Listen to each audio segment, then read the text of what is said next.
Hello students, today we are going to learn chapter number 9, the making of the national movement from 1870s to 1947. Students, after Battle of Plassey, British took control over most parts of our country by 1857. The conquest of territories and taking over of kingdoms, the introduction of new laws and administrative institutions, educational changes in the 19th century, social and religious reforms, the life of the peasants, the 1857 revolt gradually made the people of India to develop awareness about the concept of country. Many started thinking that Britishers were exercising control over the resources and exercising control over the Indians. They also thought that unless this control is ended, India will not remain for Indians. So students, can you think at this situation what might have happened? If your answer is formation of groups, then you are exactly right. So after 1850, many associations were formed, especially during 1870s and 1880s. In these two decades, many associations were formed. For example, Pune Sarvajanik Sabha, the Madras Mahajan Sabha, the Bombay Presidency Association, the Indian Association, and of course, the Indian National Congress. So students, look at the names that they have picked for the names of these associations. For example, Pune Sarvajanik Sabha. Here Sarvajanik means for all the people and Sabha means association or group.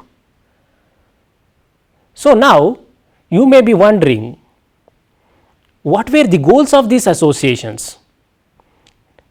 The goals of these associations were the goals of all the people of all over India. They wanted our country to be sovereign. Sovereign means our country should be able to take the decision. Our country people should be able to take the decision on their own. That is the meaning of sovereign. Students, you may think why majority of the associations were formed during 1870s and 1880s. The reason is during 1870s and 1880s, some of the acts were passed, some of the rules and regulations were made by the administration, British administration. There are reasons behind it. The dissatisfaction with the British rule intensified during 1870s and 1880s. The Arms Act was passed in the year 1878. It discriminated between Indians and the Europeans. It disallowed the Indians from possessing the arms. The second important thing which widened the dissatisfaction was the Vernacular Press Act. The act allowed the government to take over the assets of the newspapers, including their printing press, if they published anything that was against the government are found objectionable. The third thing which widened this dissatisfaction or continued the dissatisfaction was the Ilbert Bill. Students, the bill allowed the trial of British or the European persons by Indian judges. It sought equality between the British and the Indians. The Britishers or the Europeans mounted pressure on the government to withdraw the bill. Finally, the bill was withdrawn. Indians were enraged by this kind of a racial attitude of the Britishers or the British government.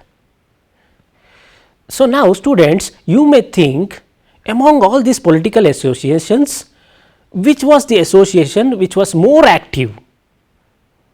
The answer is the Indian National Congress. Indian National Congress during those days was active all over India.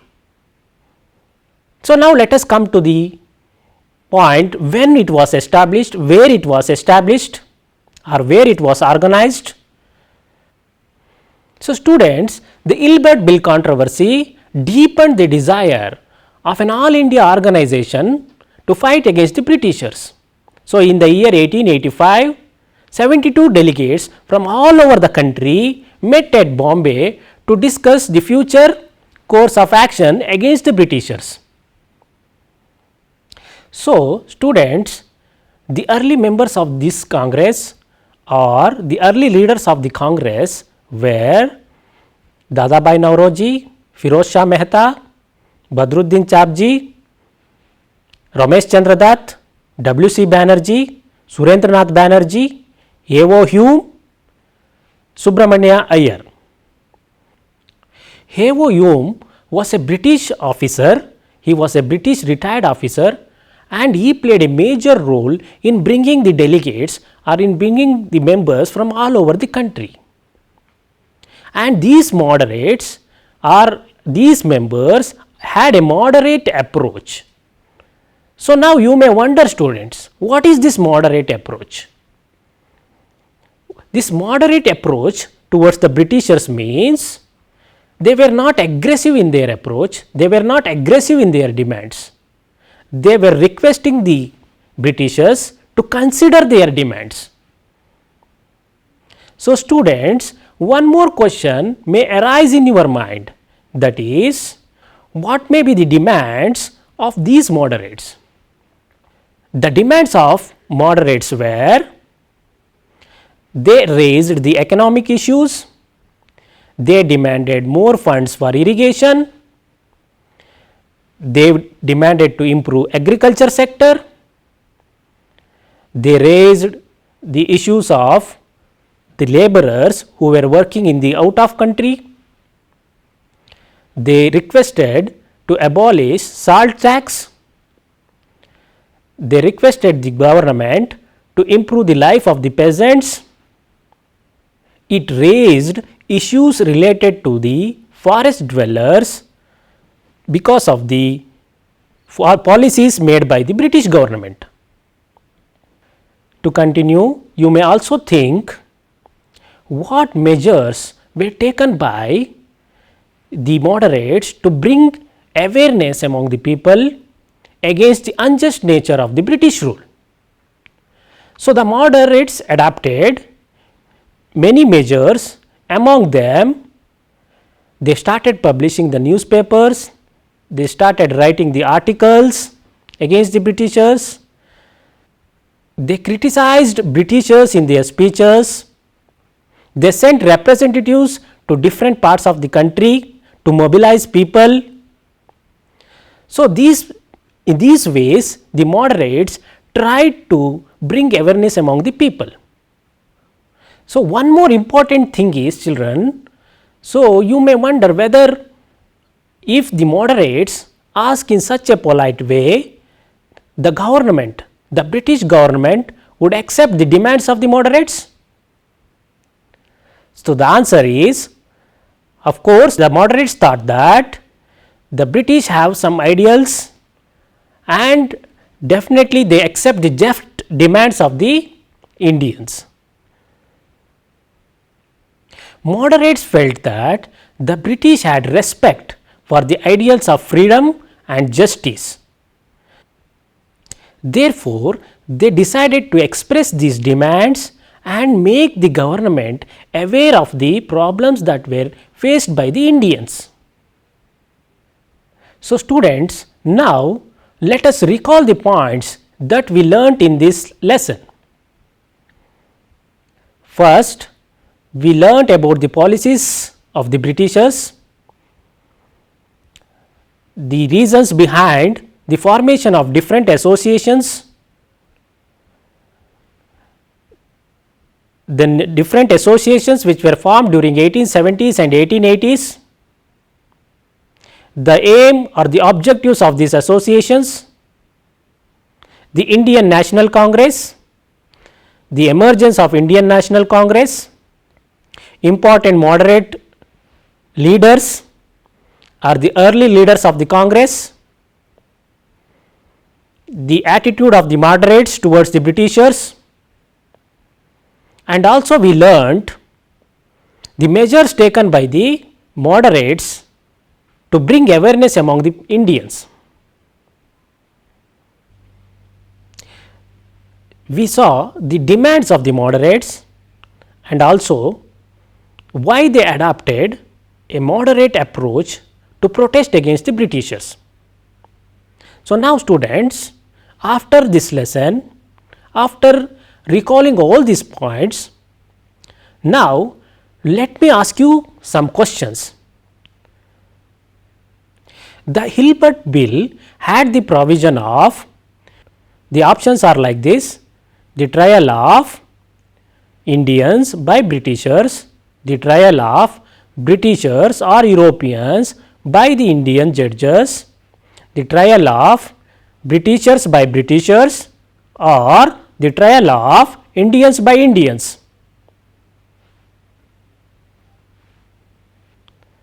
So, now get ready to answer for the second question. The Arms Act was passed in the year, first option is 1878, second option 1876, third option 1877, and the fourth option is 1879. Shall we move to the third question now? I will come back to the answers once I finish all the questions. The third question is, the Congress in the first 20 years was dash in its approach. The options are like this: radical, fully cooperative, and the third option is moderate.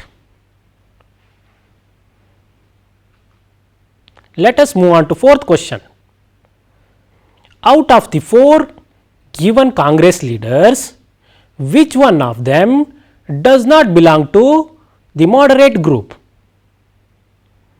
First option is Dadabhai Naoroji, second option Firoz Shah Mehta, third option Badruddin Chapji, and the fourth option is Bala Gangadhar Tilak.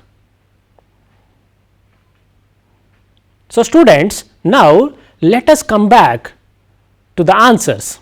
I hope you have found answers for these questions. Now, let me take up the first question. The answer for the first question is, so the first question, the Hilbert Bill had the provisions of, for that the answer is trial of Britishers or Europeans by Indians. So, this is the right answer. Moving on to the second answer, the question was, the Arms Act was passed in the year dash. So, it was in the year 1878. The Arms Act was passed in this year. Third answer, moderate. The question was, Congress in the first 20 years was dash in its objectives. So, it was moderate in its objectives. And the fourth one is the Bala Gangadhar Tilak. So, question was, out of the given Congress leaders, which one of them does not belong to moderate group? So, the answer is, once again I am repeating, Bala Gangadhar Tilak. So, you are going to learn about Bala Gangadhar Tilak in the next class or in the next episode. Okay, students, I hope you enjoyed this class. Now, let us take two activities.